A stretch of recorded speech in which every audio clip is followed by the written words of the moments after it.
आज के जो वन वर्ड्स हैं वो है पहला फियर ऑफ वाटर। तो मैंने आपको पहले भी बताया था, क्या बताया था, पिछले वीडियो में बताया था मैंने कि किसी भी चीज से डरना होता है उसे बोलते हैं फोबिया। फोबिया का मतलब होता है किसी चीज से आप डरते हो तो उसे फोबिया बोलते हैं। किसी चीज से डर लगता है, जैसे पीछे हमने किया था क्लस्ट्रोफोबिया किया था, ठीक है ना। अब देखो, लैटिन नेम है, पानी को हाइड्रो बोलते हैं। क्या बोलते हैं? हाइड्रो। पानी को हाइड्रो बोलते हैं। और हाइड्रो के साथ में क्या लग गया? फोबिया। तो किससे डर? पानी से डर होता है, उसे बोलते हैं हाइड्रोफोबिया, यानी कि जल से डर। अब किसको लगता है बताओ? वैसे जनरली एक किसी बच्चे को कोई कुत्ता काट ले जो कि पागल है, पागल कुत्ता जब काटता है तो उस बच्चे को हो सकता है कि रेबीज हो जाए। बच्चा क्यों, बड़ा भी हो सकता है। अब जब उसको रेबीज हो जाता है तो उसका सबसे बड़ा जो नर्वस सिस्टम, जो सबसे बड़ा लक्षण है, तो उसका नर्वस सिस्टम वो फेल होने लग जाता है। और उसको वाटर से क्या होता है? डर लगने लग जाता है। तो हाइड्रोफोबिया वहां काम आता है वर्ड एक्चुअली में। वहां वो पानी को पीना चाहता है लेकिन वो निगल नहीं सकता, उसको इतना ज्यादा डर लगता है। और उसकी डेथ है ना, वो किस कारण होती है पता? पानी न पीने के कारण होती है उसकी डेथ। तो एक्चुअली में उसको बहुत एक्सट्रीम डर लगता है, पीना चाहता है वो लेकिन पी नहीं सकता, उसका सेंट्रल जो नर्वस सिस्टम है वो फेल हो जाता है। तो फियर ऑफ वाटर वहां पे एक्सट्रीम डर लगता है उस बच्चे को। मैंने कभी एक बार यूट्यूब में ऐसे वीडियो देख लिया, नहीं देखना चाहिए। ऐसे बच्चे जैसे ऐसे वो कुत्तों की तरफ भौंकने भी लग जाते हैं, सिम्टम्स वो आने लग जाते हैं उनमें।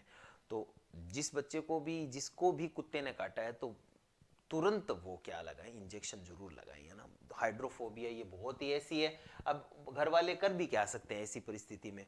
वो बचेगा नहीं। एक बार अगर सिम्टम्स पकड़ लिए ना तो फिर उसके बाद में उस बच्चे के, उस बंदे के बचने के जो चांस है वो जीरो है तकरीबन, मतलब वो जिंदा नहीं बचेगा। तो अच्छा ये रहता है कि जनरली हाइड्रोफोबिया, अगर वो सिम्टम आ गया हाइड्रोफोबिया वाला, इसका मतलब उसका काम हो चुका है उस बंदे का। तो हाइड्रोफोबिया का मतलब है पानी से डरना। और मैंने आपको बताया एग्जाम्पल रेबीज का। रेबीज में यही होता है कि जब उस बंदे को रेबीज हो जाता है तो उसका पूरा सेंट्रल नर्वस सिस्टम फेल हो जाता है, तो वो पानी से डरता है। Fertile spot in desert where there is water. देखिए, आप जब डेजर्ट में जाते हो, डेजर्ट का मतलब होता है रेगिस्तान, तो रेगिस्तान में जाते हो तो जनरली वहां पे रेगिस्तान है तो दूर दूर तक पानी नहीं होता। लेकिन कुछ ऐसे स्थान भी होते हैं दुनिया में, ऐसे जबरदस्त स्थान जहां पे पूरी जगह पर क्या है? रेगिस्तान है, लेकिन बीच में एक जगह पर क्या है? पानी है। जैसे नील नदी भी आप देखोगे तो नील नदी भी क्या है? रेगिस्तान में एक नदी जा रही है जो वाकई में क्या है? एक वरदान है उनके लिए। तो ऐसा स्थान, वो तो नदी है चलो, एक ऐसा स्थान जहां पर चारों तरफ क्या है? रेगिस्तान है, लेकिन एक छोटी सी जगह बीच में कहीं पे एक भूमि है जहां पे पानी है, और उसके आसपास का जो एरिया है वो उपजाऊ है, वहां पेड़ पौधे उगे हुए हैं। वो पार्ट दुनिया का क्या कहलाता है? वो इंग्लिश में कहलाता है ओएसिस, ओएसिस, और हिंदी में इसे बोलते हैं नखलिस्तान। ऐसा स्थान रेगिस्तान का जहां की भूमि क्या होती है? फर्टाइल होती है, पीने का पानी होता है, पेड़ पौधे उगे होते हैं, ऐसे जंगल लगता है उसमें, मतलब पूरे चारों तरफ रेगिस्तान और बीच में एक जैसा छोटा टापू होता है ना समुद्र के बीच में, वैसे रेगिस्तान में वो क्या होता है? एक छोटा सा समुद्री इलाका होता है, छोटा सा, मतलब पौंड कहेंगे, समुद्री इलाका तो नहीं। उसके चारों तरफ क्या होते हैं कि पेड़ पौधे होते हैं। ये बहुत ही यूनिक सी जगह होती है। क्या ऐसी होती है? बिल्कुल, दुनिया में बहुत विचित्र चीजें होती हैं। इसका नाम भी दिया गया है और इसका नाम है ओसिस, हिंदी में बोलते हैं नखलिस्तान, नखलिस्तान बोलते हैं इसे। और फिगर, तो आगे वाला है figure with many angles, angels नहीं है, एंगल्स और साइड्स। ऐसा फिगर जिसके बहुत सारे क्या हो? साइड्स हो। देखो, ऑक्टागोन किसे बोलते हैं? जिसकी 8 साइड्स हो उसको बोलते हैं ऑक्टागोन। 8 ऐसे साइड्स होती हैं उसे ऑक्टागोन बोलते हैं। और जिसके बहुत सारी साइड होती है तो उसे क्या बोलेंगे? बहुत के लिए आता है पॉली, मैंने बताया था। एक के लिए आता है मोनो, और बहुत सारे के लिए आता है पॉली। और गोन का मतलब होता है एंगल्स।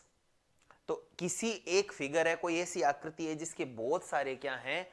एंगल्स हैं, जिसके बहुत सारे किनारे हैं, उसे क्या कहते हैं? उसके बहुत सारे फलक हैं, साइड्स हैं, उसे क्या कहते हैं? पॉलीगोन। यानी कि वो आकृति जिसमें बहुत सारे क्या हों? भुजा हों, बहुत सारी भुजाएं होती है, तो उसे क्या कहते हैं? पॉलीगॉन कहते हैं। जनरली ये सब पूछा नहीं जाता है, ठीक है ना, लेकिन फिर भी अपने को देखना है। फिट टू बी ईटन, कुछ ऐसी चीजें होती है जैसे वो खाने के लिए उपयुक्त होती है, उसे खाया जा सकता है। जिन चीजों को खाया जा सकता है उसे बोलते हैं एडिबल। क्या बोलते हैं? एडिबल। यानी कुछ चीजें ऐसी होती है जिनको नहीं खाया जाता, इनएडिबल, और जिनको खाया जाता है वो क्या हो जाती है? एडिबल हो जाती है, यानी खाने योग्य। एडिबल का मतलब हो गया खाने योग्य। जो चीजें होती हैं उन्हें बोलते हैं एडिबल, जिनको खाया जा सकता है ना। कुछ चीजें होती हैं जिनको खाया जा सकता है और कुछ ऐसी होती है जिनको खाया नहीं जा सकता। जनरली आप जंगल में जाते हो तो आपको पता होना चाहिए, अगर भटक गए तो पता होना चाहिए कि कौन सा फ्रूट खाया जाने वाला है और कौन सा ऐसा है जिसमें विष होता है या उसमें हो सकता है कि पॉइजन हो। तो एडिबल का मतलब होता है खाया जाने वाला, खाने योग्य। आगे, फ्लुएंट एंड क्लियर स्पीच। कुछ बंदे होते हैं जो वाकई में अपनी जो बात बताने के लिए उनमें कौशल होता है, बहुत अच्छे से अपनी बात को बता सकते हैं, उनकी स्पीच में कहीं भी ऐसे ब्लरी नहीं आता। जब वो बोलते हैं तो ऐसे आकर्षित कर लेते हैं सब लोगों को, क्योंकि वो बोलते क्लियर कट हैं, बोलने का जो सलीका उनका सही होता है, जो बात कर रहे हैं उसको बहुत क्लियरली रिप्रेजेंट करते हैं। यानी किसी भी वाक्य को अगर आप क्लियरली रिप्रेजेंट करते हो तो आप आर्टिकुलेट बढ़िया कर रहे हो, मतलब आप अच्छे से बात कर रहे हो। आर्टिकुलेट का मतलब है फ्लुएंट होना। कोई भी आप स्पीच दे रहे हो उसमें आप क्लियर भी हो और आप उसमें फ्लुएंट भी हो, बिना रुके बढ़िया तरीके से अपनी बात रखना क्या कहलाता है? आर्टिकुलेट कहलाता है। वैसे ये चेहरा जो आपका होता है वो आर्टिकुलेटरी सिस्टम होता है, वैसे जहां से आप वॉइस निकालते हो। Following after once death child award book. कई बार ऐसा होता है कि जैसे बहुत बार ऐसे हुआ है कि बहुत पेंटर ऐसे थे जो अपने जीवन में बहुत अच्छी अच्छी पेंटिंग बनाई, लेकिन उनके जीवन में वो पेंटिंग वो बेच नहीं पाए, किसी ने खरीदी नहीं, और उनके मरने के बाद में उन पेंटिंग्स की वैल्यू जबरदस्त हुई। ठीक है ना। तो कोई भी चीज है वो जैसे जनरली किसी के मरने के बाद में उसका कोई बच्चा पैदा हो रहा है। अब मरने के बाद में मदर तो नहीं मरेगी ना, तभी तो बच्चा पैदा होगा। कोई फादर मर रहा है, उसका बच्चा मरने के बाद में पैदा हो रहा है। कोई व्यक्ति, अब इसमें स्त्री पुरुष दोनों हो सकते हैं, अवार्ड में कोई मर रहा है उसके बाद में उसके नाम पे उसको अवार्ड दिया जाता है। जैसे जनरली होता है ना शौर्य पुरस्कार या कुछ दिया जाता है। कई बार युद्ध में कोई व्यक्ति मर जाता है तो उसकी वाइफ को वो दिया जाता है शौर्य पुरस्कार, क्योंकि वो तो है नहीं अशोक चक्र वगैरह। तो वो क्या होता है मरने के बाद में, तो मरने के बाद में बच्चा पैदा होना, मरने के बाद में अवार्ड मिलना, उसकी रिकॉग्निशन होना, उसकी बुक छपना, उसकी पेंटिंग बिकना, ये सारी चीजें क्या है, यानी किसी की मृत्यु के बाद में, ठीक है ना, उसके पुत्र की प्राप्ति होना, जो कि अब उसके जनरली सोल्जर्स में आप देखते हो सोल्जर्स हैं वो चले जाते हैं, उसके बाद में उसकी जो वाइफ होती है उनका बेटा भी हो जाता है या बेटी होती है, लेकिन वो वहाँ उसकी डेथ हो जाती है, तो उसे क्या बोलते हैं? पोस्थ्यूमस बोलते हैं। यानी कि पोस्थ्यूमस का मतलब है मृत्यु के उपरांत, मृत्योपरांत, मृत्योपरांत यानी मृत्यु के बाद में जो कार्य होता है, जैसे बच्चा पैदा होना, अवार्ड। अब आप सोचोगे सर बच्चा मृत्यु के बाद कैसे हो सकता है? तो मृत्यु के बाद तो हो ही सकता है। अब ये ध्यान रखना, ये समझने वाली बात है कि वो मदर नहीं हो सकती, मदर हो सकती है तो मृत्यु के बाद कैसे हो सकता है? तो ये ध्यान रखने वाली बातें हैं। अवार्ड और बुक, कोई भी व्यक्ति है जिसको अवार्ड मृत्यु के बाद मिला है तो वो तो लेने नहीं आएगा, ऑब्वियसली उसका फैमिली मेंबर आएगा। तो रिकॉग्निशन मृत्यु के बाद मिलती है किसी व्यक्ति को, उसे मृत्योपरांत यानी पोस्थ्यूमस बोलते हैं। ये ध्यान रखना है आपको। आगे फुल ऑफ, ये ज्यादातर पूछा जाता है, ये वाला सबसे इंपॉर्टेंट है। फिर है फुल ऑफ क्रिटिसिज्म, मोकरी। कई बार आप क्या करते हो, किसी व्यक्ति की मोकरी करते हो यानी खिल्ली उड़ाते हो, मजाक करते हो, है ना, तो आप बहुत सारे ऐसे बढ़िया शब्द इस्तेमाल करते हो और उससे उन शब्दों के इस्तेमाल को क्या कहते हैं? आप बोलते हो व्यंग्य। व्यंग्य, ठीक है ना। सीधा सीधा उसका मजाक नहीं उड़ाते, उस मजाक उड़ाने के लिए शब्दों का खेल खेलते हो आप, और उसे बोलते हैं व्यंग्य, और इंग्लिश में से बोलते हैं सैटायर। सैटायर को क्या बोलते हैं? व्यंग्य। कई बार किसी का मजाक उड़ाने के लिए आप, बहुत ही आलोचना करने के लिए या मजाक उड़ाने के लिए आप क्या करते हो? वाक्यों को आप बहुत अच्छे से प्रयोग करते हो, उसे बोलते हैं सैटायर या व्यंग्य। General view of person character, आपने देखा होगा जब आप फेसबुक जाते हो तो उसमें एक ऑप्शन आता है प्रोफाइल। प्रोफाइल में क्या होता है? नाम होता है, मेल फीमेल है ये होता है, या थोड़ी बहुत हो सकती है कि उसका एड्रेस भी हो सकता है उसकी फोटो भी हो। वो क्या है?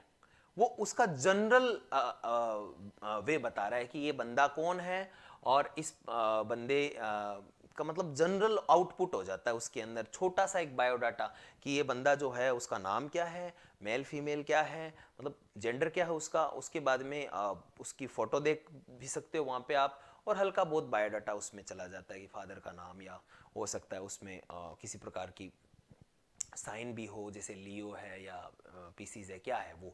तो इस तरह से जनरल व्यू होता है किसी व्यक्ति के कैरेक्टर को, उसे बोलते हैं प्रोफाइल। मैंने फेसबुक का एग्जांपल लिया, ऐसा नहीं है कि सिर्फ फेसबुक में ही प्रोफाइल होती है, क्या प्रोफाइल सब में होती है, आप देख सकते हो।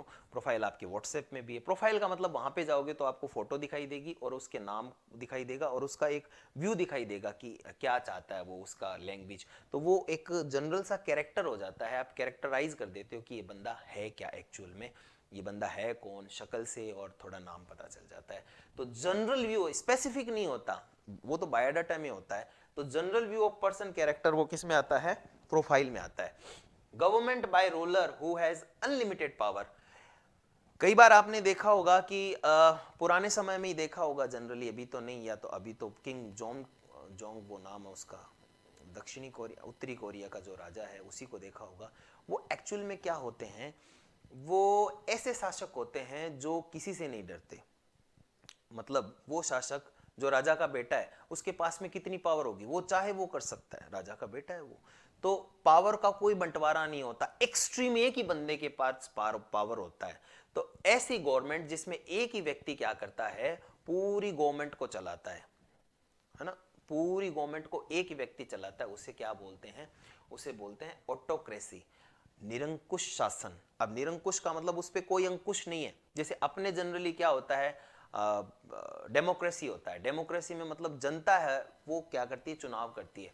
अब ऑटोक्रेसी में चुनाव नहीं होता, इसमें राजा का बेटा ही क्या बनेगा, फिर से राजा बनेगा, और इसमें उसके पावर्स वो हैं। अब उसमें वो पढ़ा लिखा है अनपढ़ है कुछ भी होगा, लेकिन वो पावर एक्सरसाइज कर सकता है अपनी, मतलब पावर है उसके पास में, वो अनलिमिटेड होती है।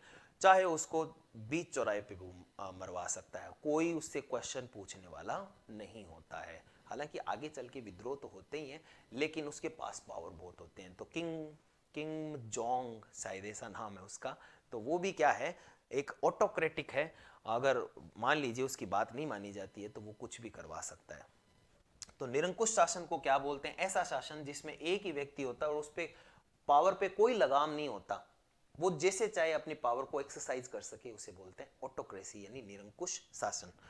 गवर्नमेंट बाय द फ्यू, यानी कई बार जनरली क्या होता है कि एक व्यक्ति होता है तब तो ये हो गया। अब मान लीजिए 4-5 व्यक्ति हो गए, 4-5 व्यक्ति है जिनके पास पावर इक्वल है और वो पूरे शासन को चलाते हैं, वो भी क्या हो गया, फ्यू, कुछ लोगों के द्वारा चलना है, यानी कि अल्पतंत्र बोलते हैं इसे, ओलिगार्की, अल्पतंत्र।